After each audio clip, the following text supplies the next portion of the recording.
People told themselves their past with stories, explained their present with stories, foretold the future with stories. The best place by the fire was kept for the storyteller.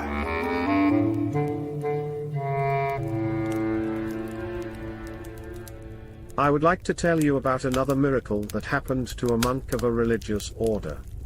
The devil wanted to take him, but the glorious mother knew how to impede him. Ever since he was in the order, indeed ever since he was a novice, he had loved the glorious one, always doing her service.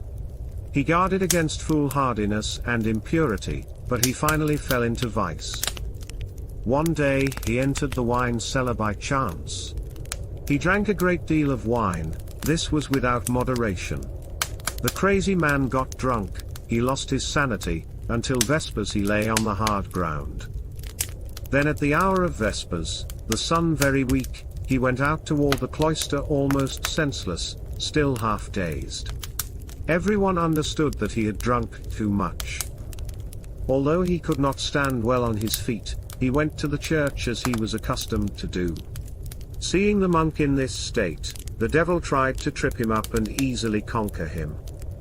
In the figure of a raging bull, pawing the ground with his hooves, his semblance changed with fierce horns, the demon traitor stood before the poor monk, as if to put his horns in him, in the middle of his entrails. The good man was very frightened, but the glorious one, crowned queen, helped him. Holy Mary came and put herself in between him and the devil.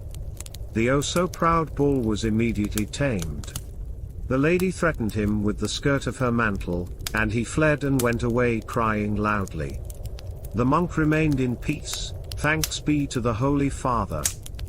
A short time later, the devil attacked him again with an evil face, like a dog striking with fangs.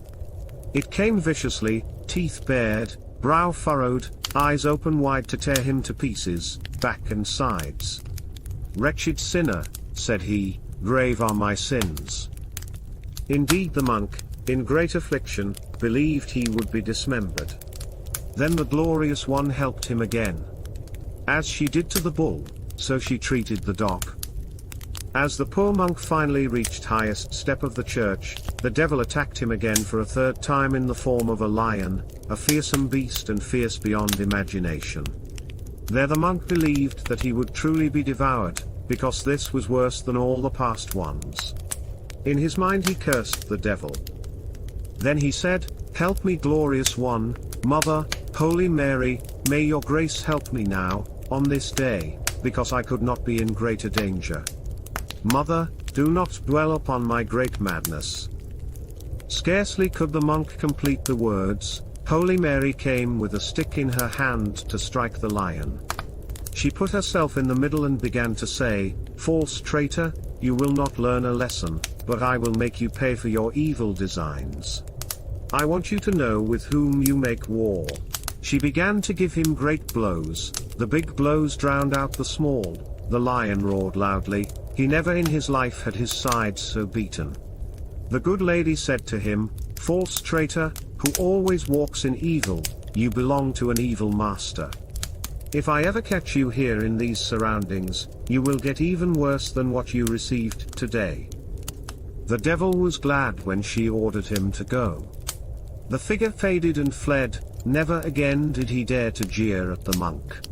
The monk who had passed through all this was still not very recovered from the burden of the wine. Both the wine and the fear had so punished him that he had not strength to return to his customary bed. The beautiful queen of excellent deed took him by the hand and brought him to his bed. She covered him with the blanket and the bedspread, she put the pillow comfortably under his head. Moreover, when she put him in his bed, she made the sign of the cross over him. He was well blessed. "Friend," she said to him, "rest because you have suffered greatly. As soon as you sleep a little, you will be rested.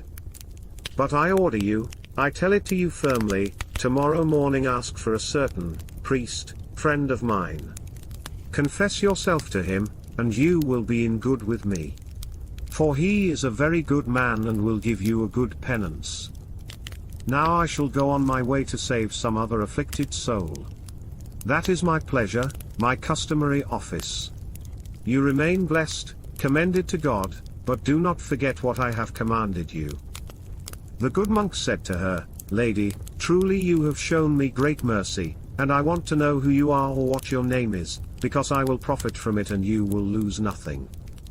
The good lady said, "So that you may be well instructed, I am the one who bore the true Savior, who suffered death and pain to save the world and to whom the angels do service and honor."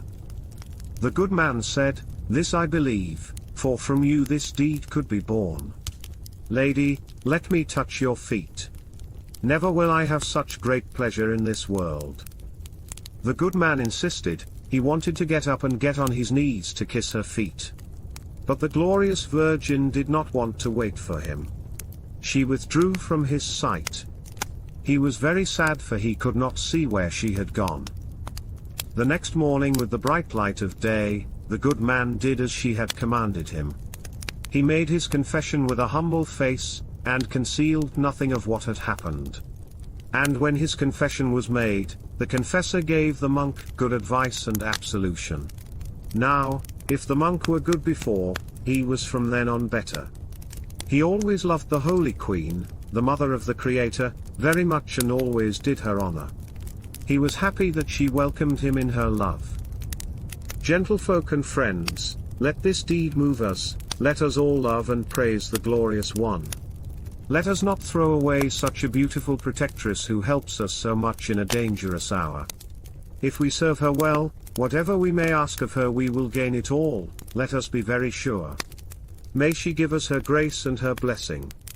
May she keep us from sin and tribulation, and may she win us remission from our licentiousness, so that our souls may not go to perdition.